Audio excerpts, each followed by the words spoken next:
Omari Hairbin, thanks for joining me tonight. Welcome to the show. How Hey you Chris, doing? thanks. I'm good, man. Thanks for having me. Excited to be here. I got a chance to read a couple chapters from your book from the start of you leaving the corporate world, and I got to say it was very interesting. I'm definitely want to continue to read and see what happens. So Yeah, going thanks. through that firsthand, I'm sure you had a lot of different experiences packed into a very short amount of time. What's one of the hardest lessons you learned out of there? Yeah. So there was a part of me that was always doing my thing on the side. And I think the shift really started when I met my wife, or who became my wife, because it gave me an opportunity to express myself more on the side. And that started to give me the confidence that, okay, maybe this thing that I'm doing on the side, maybe I can do it full time. And there was some psychedelics involved, which I don't talk about in this book. It's in a different book.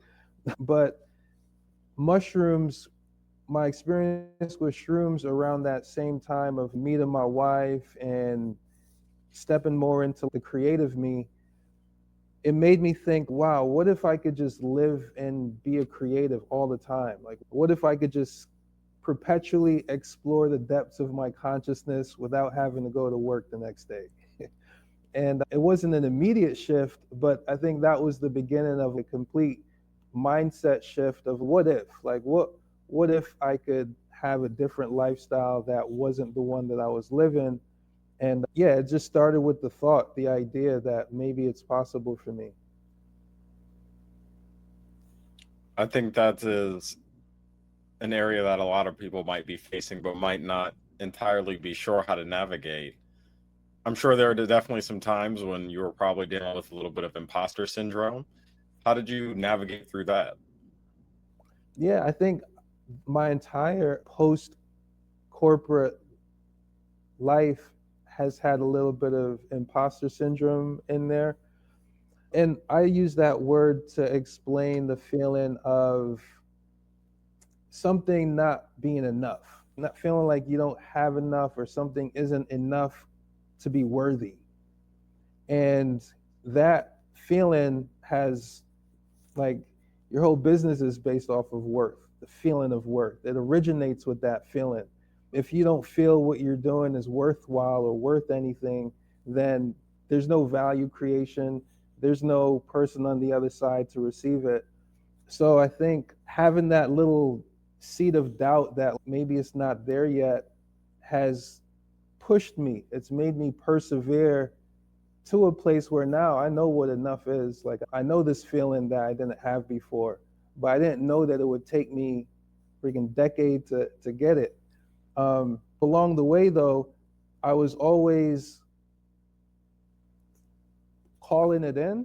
When I say call it in, meaning I was always imagining myself where I wanted to be and then acting from that place or living from that place. I was pretty much living the dream the entire time, but I was also living the other side of the dream the entire time as well. I don't know if that makes sense, but that was my experience. It was like on one side, I'm doing what I want to do, but on the other side, is it enough? I think that it definitely makes sense, but it is a tough concept to grasp of living in your now, but living in that future moment that you envision for yourself down to the tiniest detail. How would you say that you're able to create that creative space from the space where you don't have that, from the now to the then? All right, so it started with an exercise. I call it the perfect day exercise, where you visualize your perfect average day, right? Like just the average day, but a good one. And from the moment you wake up in the morning to the moment you go to sleep, what would that perfect average day be? And map that out and see how quickly you can get there. There's only but so many hours in a day. There's only but so many ways to use your time. That's the thing that I started living as soon as I patterned it, right? It was like, oh, okay, if I could have my own day. I would wake up at this time. I would spend my mornings this way. I would have lunch at this time. I would allocate my afternoons to these kinds of activities. And that was the original framework that I used to create that now, right? To pull it in. But what I've learned since then was that what I really needed to build was a system that supported that. So from there, I have the perfect average week and then the perfect average month. Now, the perfect average month has a lot more structure in place to allow for flexibility, but also the structure that you need for a systematic lifestyle that allows that average day to be average, right?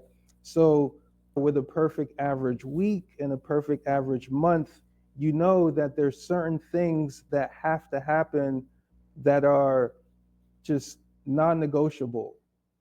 And this becomes your system, right? This becomes your life operating system where when you go to a job, you're operating by that company's operating system, right? You're living by how they dictate that you should allocate those 8 to 10 hours or however many hours you've given to them.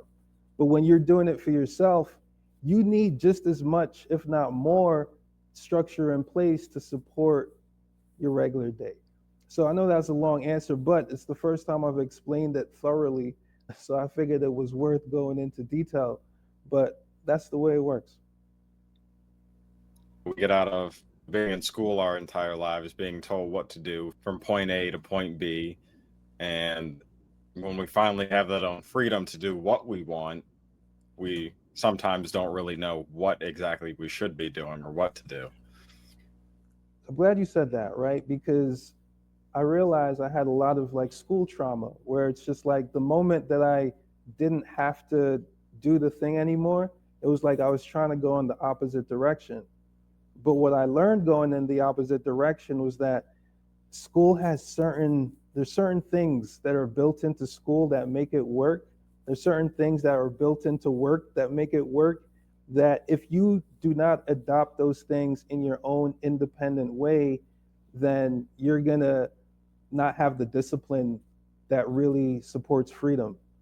And it took me a very long time to experience the depth of that. But having experienced it, and as a homeschool dad, I'm constantly thinking about what is necessary, what do I need to prepare my children with and for, so that they can have a life of their imagination as opposed to a life of obligation or compulsory education.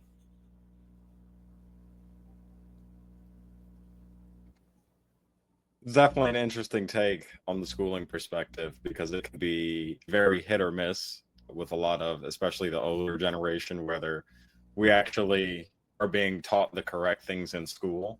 Maybe we should be teaching more time management skills, more of the skills that you are going to use in the real world, per se, that would help us evolve more as human beings. Yeah, like time management was probably my biggest challenge in school. I remember my mom coming to school in fifth grade, coming to my class and looking at my desk and the teacher being like, he's all over the place. And my mom taking me to Staples to get the planner. And then every year after that, another planner. Make sure you write down your homework assignments. And Omari's not interested, so he doesn't write them down. So that was a very long regurgitation for me that, okay, no longer in that, but I still have to write down these assignments. Are these things that I'm assigning to myself things that I care enough about to write them down? Or am I putting myself back into a world where I don't care, which is the real reason why I'm not writing it down? So I share that experience because I think school is fantastic. You know what I'm saying? But what's missing is a self-awareness first of, okay, how do I understand myself separate from the rest of this class, separate from the rest of this grade? How do I understand myself so that I understand what works for me, what doesn't work for me, so that I can start to advocate for myself and have a certain kind of agency to say, okay, this is what I want to learn, or this is what is best suited for me, as opposed to somebody drilling it into me and it just never connecting. And because it doesn't connect, I think there's something wrong with me. And because I think there's something wrong with me, then you got ripple effects decades later that you don't need to have, because in reality, a reality of your own design, there's nothing wrong. You don't fit into the normal box, and so you start to look around and go, everybody else is doing it this way, so obviously there must be something wrong with me, when that's definitely not the case. Yeah. What would you say is one of the most important skills you could start building to unlock some of that self-awareness? I've been journaling for 30 years now, and along the way, I might have felt like I wasn't diligent about it, or it wasn't something that I was really doing. But when you can look back and see your ideas or see your personality evolve just through your own thoughts and ideas over time, it gives you that reference. It gives you that source material to say, okay, this is at least where I've been, or how I've thought about things, or just how I've grown and how I've evolved. And having that continuum gives you a more, I think, healthy perspective on yourself, because your brain is only able to contain but so much at a given point in time in your conscious awareness. So being able to have a record of your own gives you basically your own personal Bible, if you will, where you can say, oh wow, look at that pattern, or look at that cycle, or look at that thing that never changes. And it's there for you in your own handwriting. So journaling, that's the answer. How often would you go back and read your own journals? I think for myself, at least, that I go and journal. Maybe it doesn't have a specific intention behind it, but sometimes it's just nice to get the words on paper. But I find myself not going to review what I've written. Yeah. Um, on average, probably like once a year or maybe twice a year. I recently did it. I have a stack of notebooks from 5, 6 years ago, and going through them will help me catch up to what I need to be doing, because what I've found is that it usually takes me like 8 years after I have an idea for it to be fully embodied. So I'll have the idea and I'll be excited, but I won't have the skills, I won't have the resources, I just won't have the things needed to actually manifest the idea at the time that I first have it. And so being able to go back periodically reminds me that, okay, now I have a little bit more resources, I could take another stab at it. Now I have a little bit more experience, I could take another stab at it. And so essentially, I just keep looping back around to things that I tried previously. And every time I try it again, it just gets better. And it starts to create like a life song, where each cycle is like a different layer, a different track, a different instrument in the song. And each year you can just go back and layer different harmony on top of it, because you're not the same person the next year. Your voice might actually be deeper, even though you're already grown. It might get a couple notches deeper in 5 years, because you're no longer operating from your head, you're operating from your body. So all of these things, when you continually go back, it makes for a nice layered cake of your own design.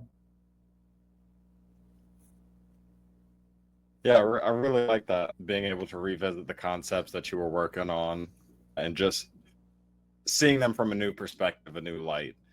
What is the saying? The same man never steps into the same river twice. I like that one. There's one about you can't solve a problem with the same consciousness that created it.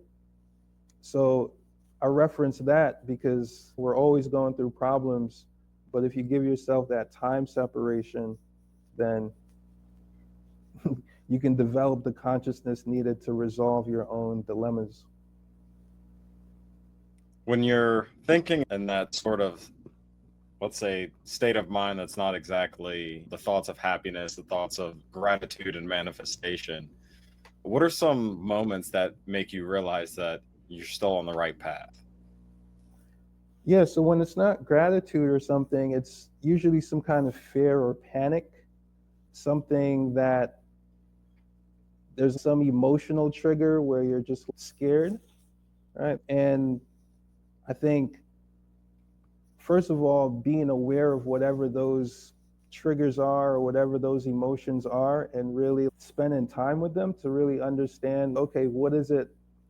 Where is this from? And if I understand where this feeling is from, then maybe it can finish telling me its purpose, because feelings are like messengers in that sense. Spending time with it, understanding it, and then you're able to remind yourself of something different, like some truth, right? For example, if the truth is there's always been enough, if the truth is I've never gone without, then any fear that pops up that there won't be enough or I'll have to go without, I know is not true. I know it's a false illusion that I'm believing in the moment, and that false belief in the moment is creating an emotion. So just like watching a movie, I could feel something, it's an illusion, it didn't actually happen, the person in the movie didn't actually die. In the same sense, I can have thoughts that aren't real that make me feel something, and without that reminder that, oh no, it's not, it's just fictional, this is my own personal fiction, then you get lost in that. But that reminder and that frame brings you back to, okay, I could go back to my gratitude, or I can go back to my appreciation for what is, because I know consciously and subconsciously that focus and that appreciation always magnifies. It never, without failure, there's always growth in that direction. What would you say for someone who might not have that stack of proof that they are who they say they are, and it's very hard for them to live up to the positive because they're still in the negative and they just don't have that evidence of them moving forward yet? Yeah. Okay, you have to say to yourself, all right, I don't have it right now. What proof do I need for myself? What is going to be my first indicator of success for myself from where I am now, from zero? And let me be very clear about that. And then as soon as I hit it, I'm no longer where I was. I now have a proof point. And from that proof point, I can move to the next proof point. And that next proof point is now, okay, I started the thing. Now I can take the thing to the next level. Oh, I did that. Okay, now I can continue. And you build your own stack of proof. And accept that in the beginning, you're not going to have any proof. You're going to, just like in the Matrix when Neo jumps and then he hits the concrete, because he didn't have any proof of the belief yet. There wasn't enough proof. So you have to create proof of what you want to believe so that you could believe it without the proof. Very passionate about that one. I don't remember where I heard it, but someone referenced that faith being the most powerful because there's no logic behind it. It's simply just belief. And it is one of the most powerful um, tools, I'll say, that could be at our disposal. I a million percent agree. I asked my son today, he's 11. I asked him, what does it mean to believe in yourself? Because people say that all the time, and I never really got it clear. I never really thought it through. So I like to ask him these things. And to believe in yourself, it means to think that you can do it, to think possibility. And I was like, okay, cool. Because it's true.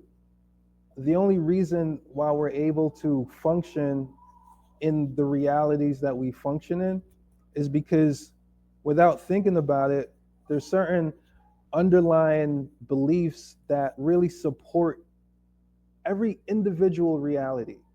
And people who have completely opposing beliefs, live in completely different realities. And when those beliefs start to clash, you have real war of realities because one group can't believe that another group is living another way. And then another group literally can't believe. When people say, I can't believe they would do that, it's outside of their potential, their own perceived personal potential. Even though it's there, it's outside of it. So anyway, I spend a lot of time in this realm of like belief because I've had to change my belief over time.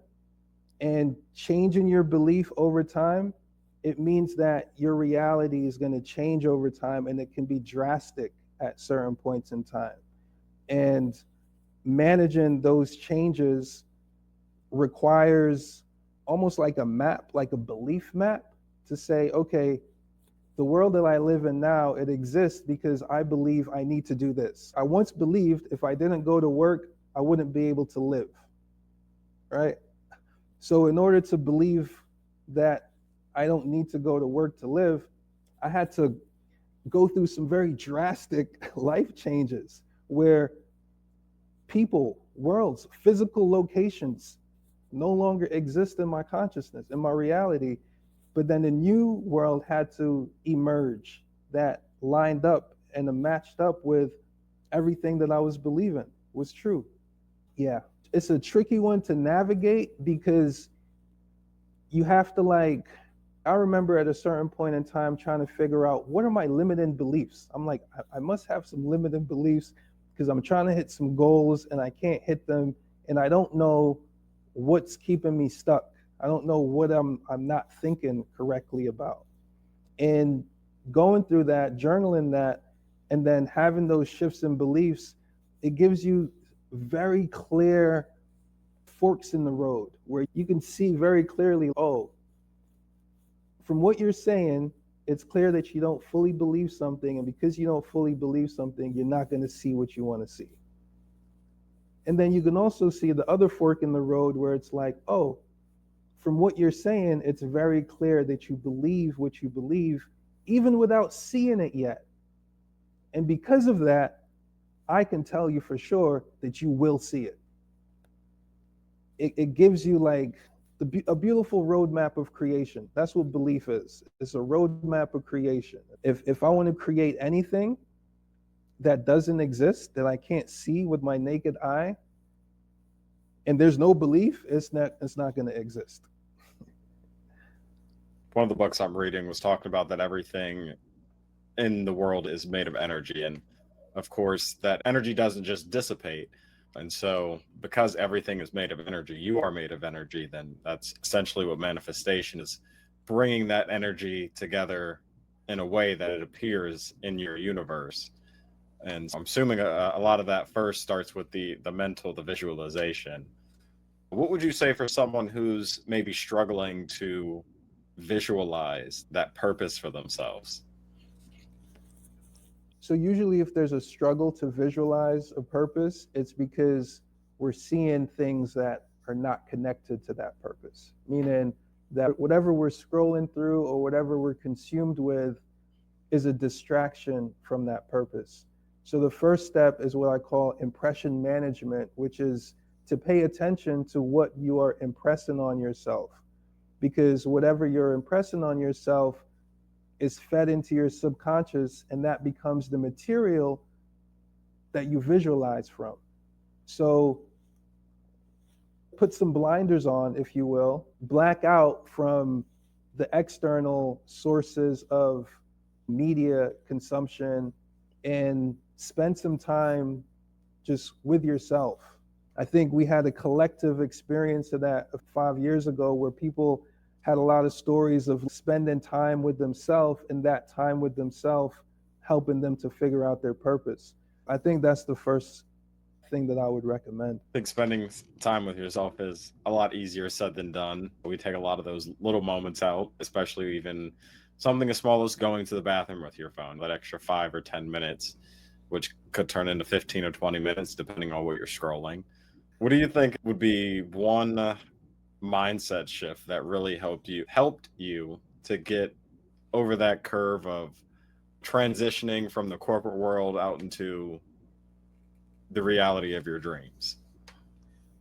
If there's one, it would probably be to develop a systems mindset, like a systems way of thinking.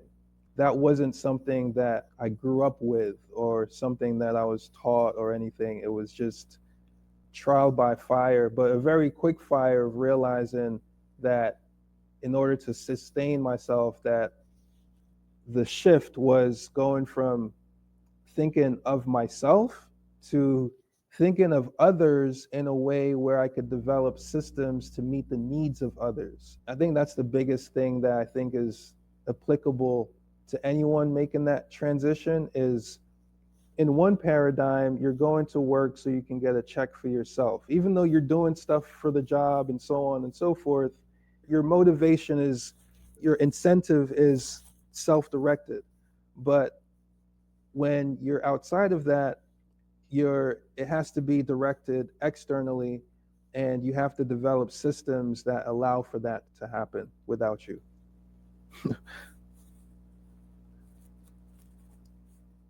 Developing systems can definitely be, I think, challenging for a lot of people.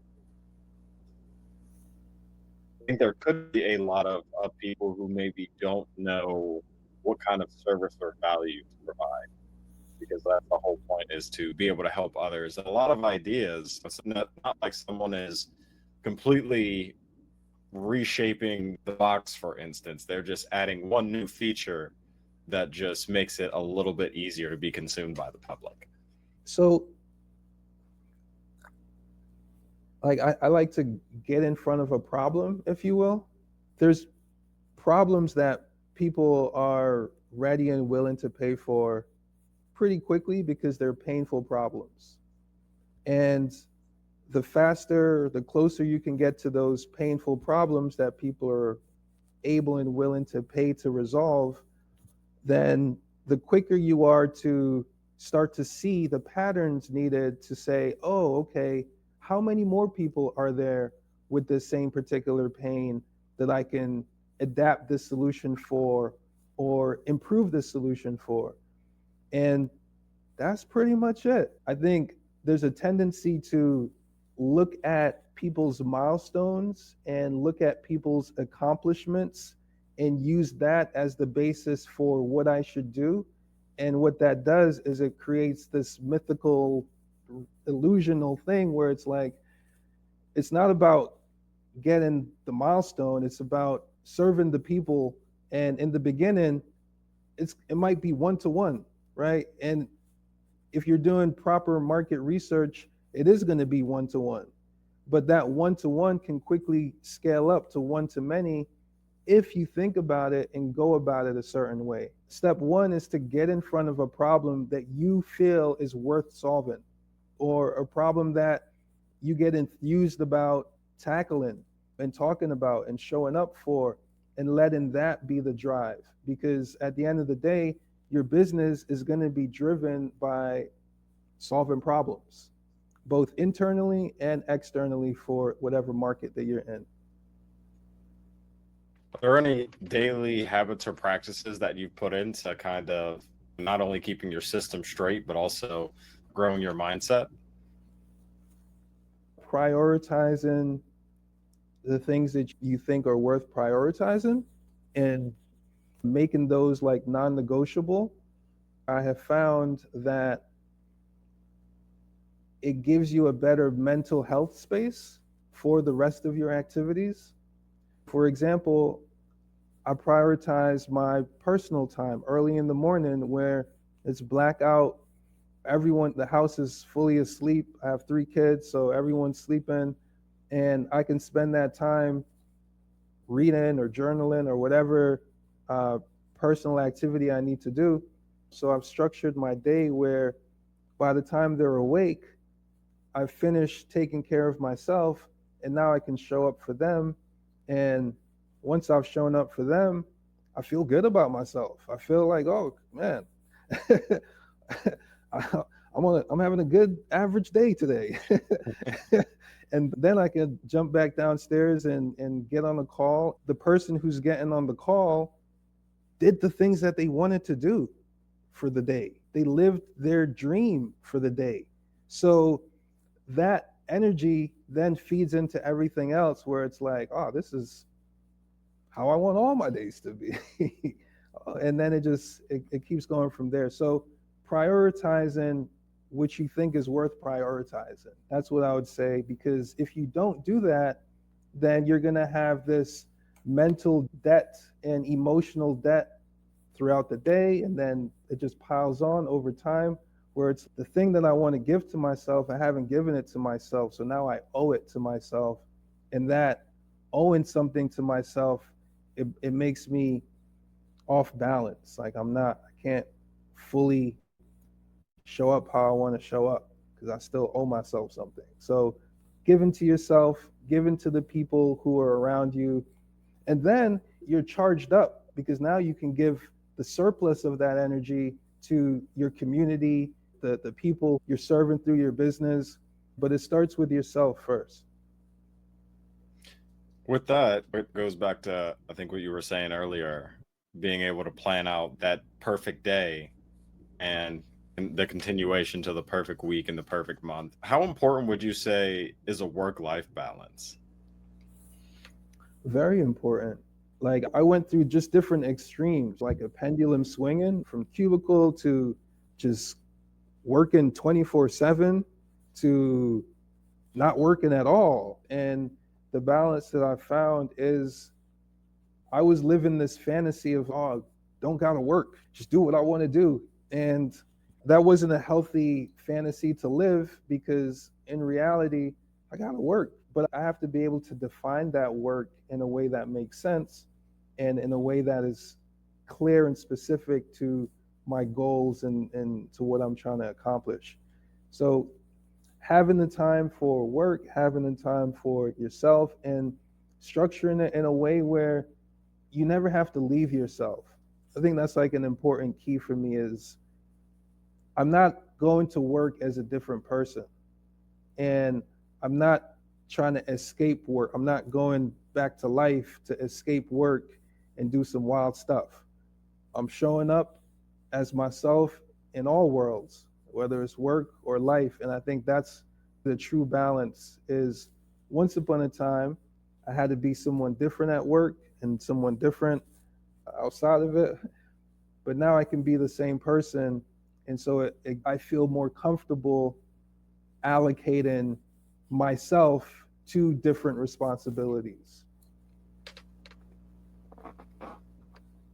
I never said that before, so that's the first time I expressed it. Need to dig deep here tonight.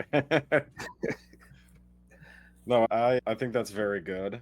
Can be very difficult, especially Sure. for people starting out on the entrepreneurial path, to find that healthy balance between working, getting things done, stacking those W's for themselves, but also having that time to go and have that de-stressor, even if it is not anything to do that's work related. It's like going to the gym, man. When you're in the gym, you're breaking down the muscles, you're destroying your body. You don't put on muscles in the gym, you don't get stronger in the gym. That strength comes when you rest, it comes when you're outside the gym recuperating, and your body has time to synthesize what it needs to rebuild what you have done in the gym. So I look at work like I'm in the gym. I'm breaking down these ideas, I'm breaking down these thoughts, it's hurting my brain, I'm solving problems. But if I don't leave it alone, my brain is not going to grow. My brain is not going to be able to take the food and then create new networks and connections. It's not going to be able to synthesize the THC that I need to make even more connections and to ramp everything up. So I have to treat that rest time with just as much, if not even more, than I treat the work time. And when you actually test it and experiment with what I'm sharing you, you find, oh crap, I get so much done in the shower. I get so much done when I'm sleeping. I get so much done when I'm playing. I get so much growth when I'm doing non-work activities that when I return to the work, I have a new consciousness. I am a new person when I come back to work. So the problems that I had yesterday that were weighing me down, man, while I was playing with my son, while we were playing Monopoly, I had the idea that I needed. And it was like, oh, okay, I can go back and apply that to the problem that I had the day before. So that's how I go about that one. Being able to step back and get some fresh perspective and take eyes off for a while. It's just Um, as important. I think Absolutely. even I thought I had a very large laundry list on my to-do list this weekend. We were throwing a surprise birthday party, but I let myself be present in the party and not focus on work. When I came back, I found that I really didn't have as much to do, and it really wasn't as difficult as I was making it seem. And so I think having that extra perspective really helps if you need to take a step back. Yeah. Those are proof points for yourself, right? Because it's not going to be the first or the only time where that doubt creeps in, where it's crap. Look at this, whatever. But then you have the memory, you have the reminder that, oh, I've been here before. And the last time, this is what I found. I can trust what I found to be there again. If you're losing motivation and you're just lacking that energy to get moving again, what is your go-to for fixing that? Yeah. So I would ask myself, what have I lost motivation for? And what I've found is that motivation isn't like a like you have dips and swells. So maybe I've lost motivation for a time, and it means that I should honor that and move on, figure out what I'm motivated to do now, as opposed to what I told myself I needed to be motivated to do before. And trust that thing that I felt compelled to be motivated about, maybe it'll come back. Maybe the motivation will return. And when it returns, I could go all in with the motivation. But I think we set ourselves up for self deceit if we believe that we just have to have this like straight motivation that never wanes, that never ebbs and flows. Over time, naturally, we're motivated to do different things at different points in time. Like, just as a physical human being, your motivations naturally change and shift over time. Without being able to see that, you might stay stuck with something that you shouldn't be motivated to do anymore. You should let that motivation die. And if you try to keep it going, it can become cancerous. Would you say motivation or discipline is more important?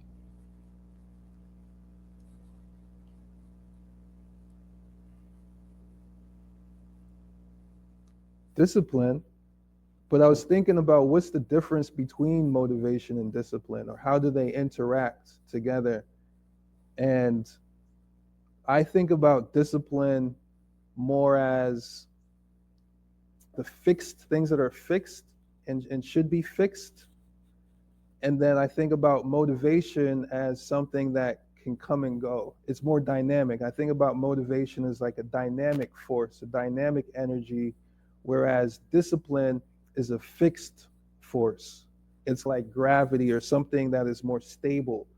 And you can play with both to get different results. Would you say discipline would be more akin to willpower?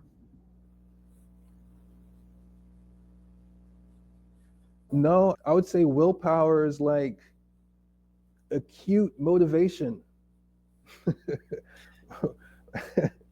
But then again, these words, I try to think about them like physics, or it's like, how would this be in terms of energy, or in terms of force, or in terms of power, or work, or in time?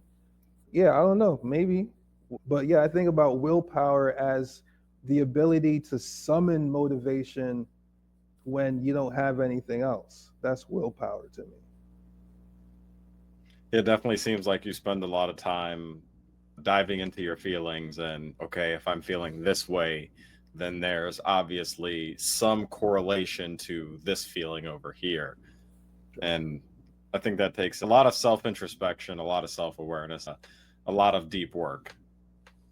Yeah, mapping, trying to map your own psyche, map yourself.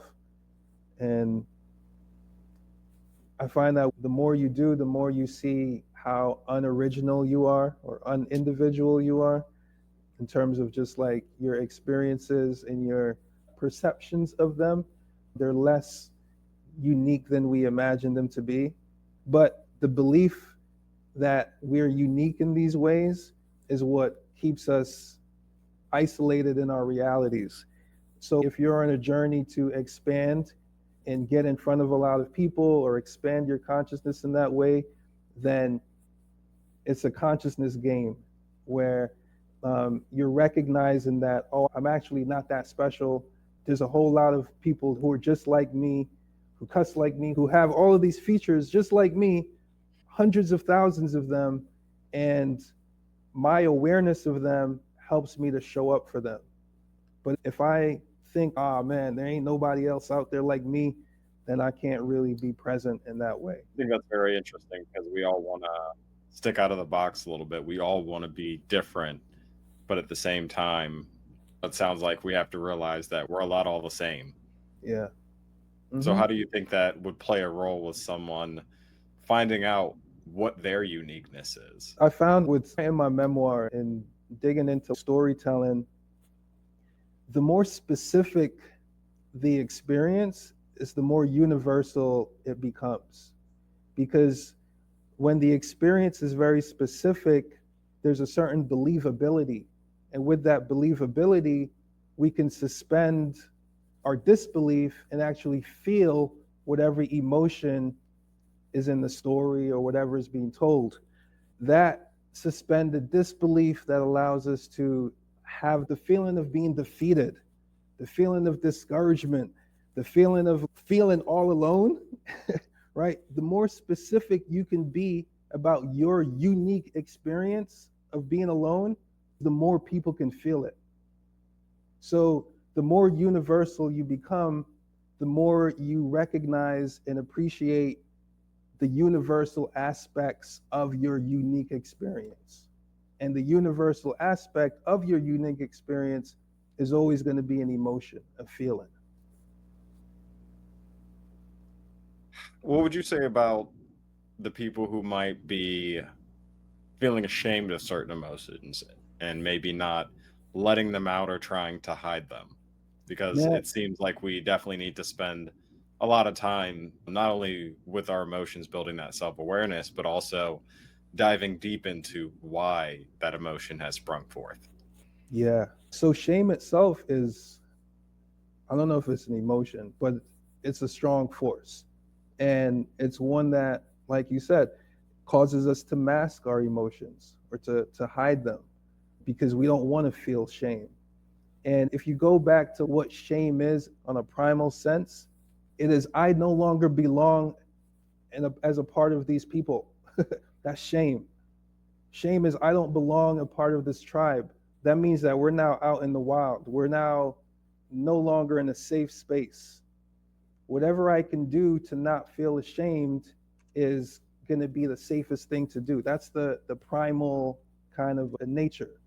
Shame is also experienced because of judgment of those people, right? If the people we're around have a particular judgment about something that we are, that we have no choice over, shame will manifest as the emotion. Like, I don't feel like I belong here. I think your question on how do we deal with shame is learn to live in the woods.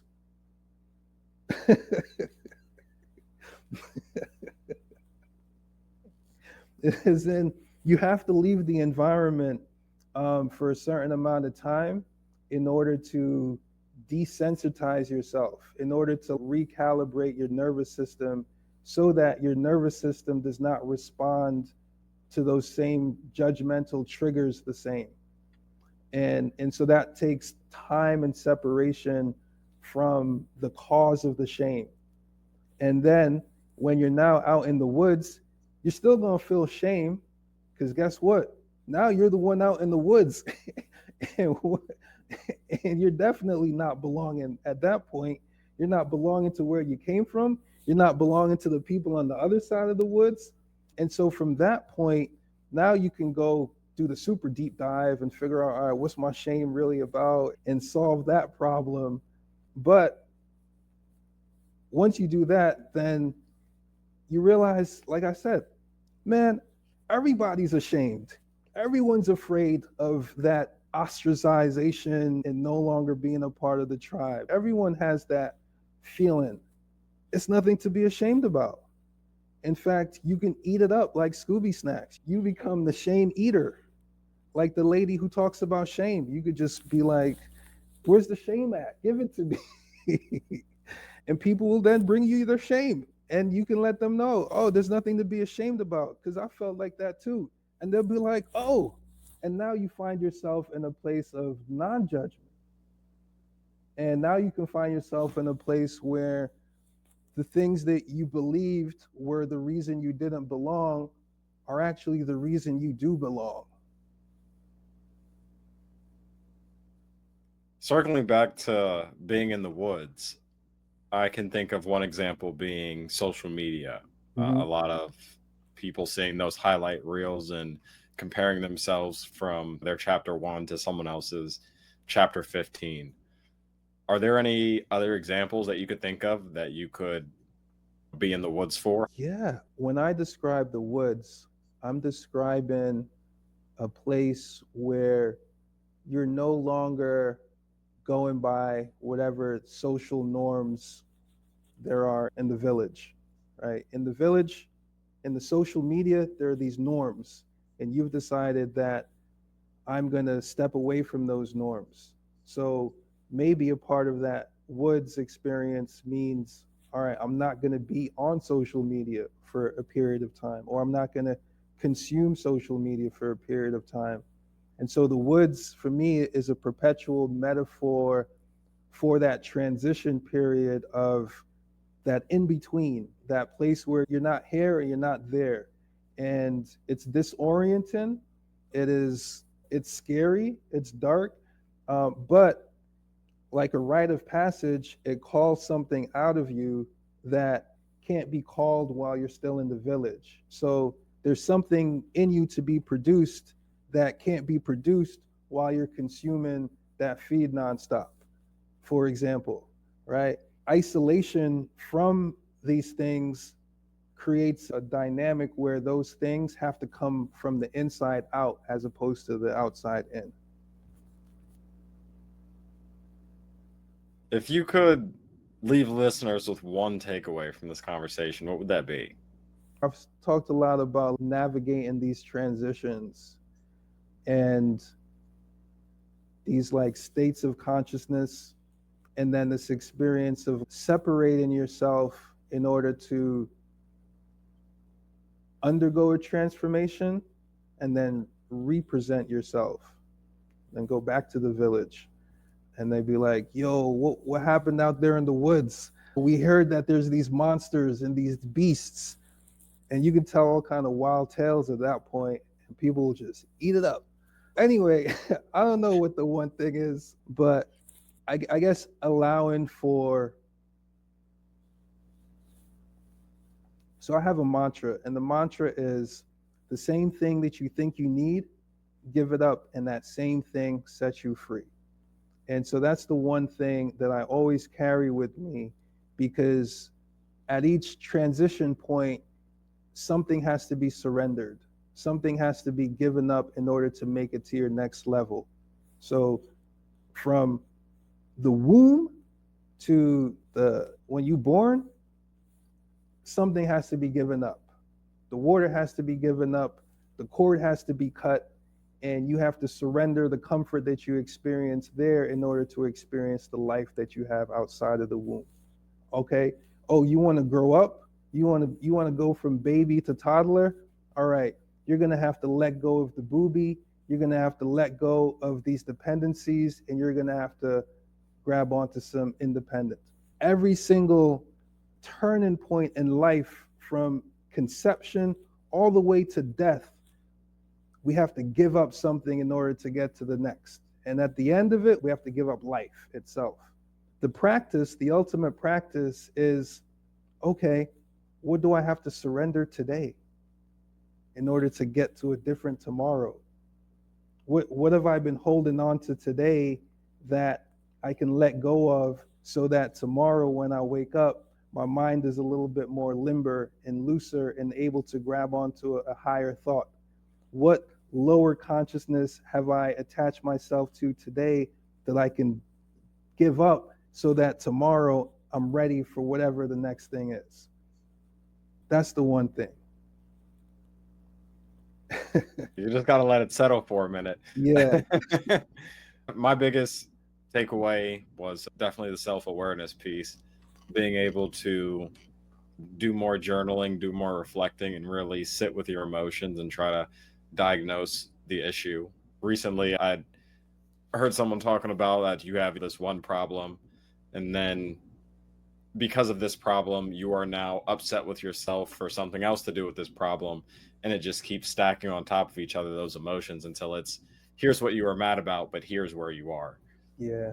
Yeah. So I think the self-awareness portion is going to be very key for people to understand. Nice. I'm excited. I love that. Well, Omari, this has been a great conversation. Where can people go to keep up with you, find out more about what you're working on? OmariHarriban.com, thecorporatedropout.co takes you to the same place. But you can check out my memoir, The Corporate Dropout. It's a memoir on faith, freedom, and entrepreneurship. And if you check out the memoir, then it unlocks a whole world of resources and additional stuff. So that's the first touch point. Love it. Well, Omari, thank you again for coming on. This has been a great show.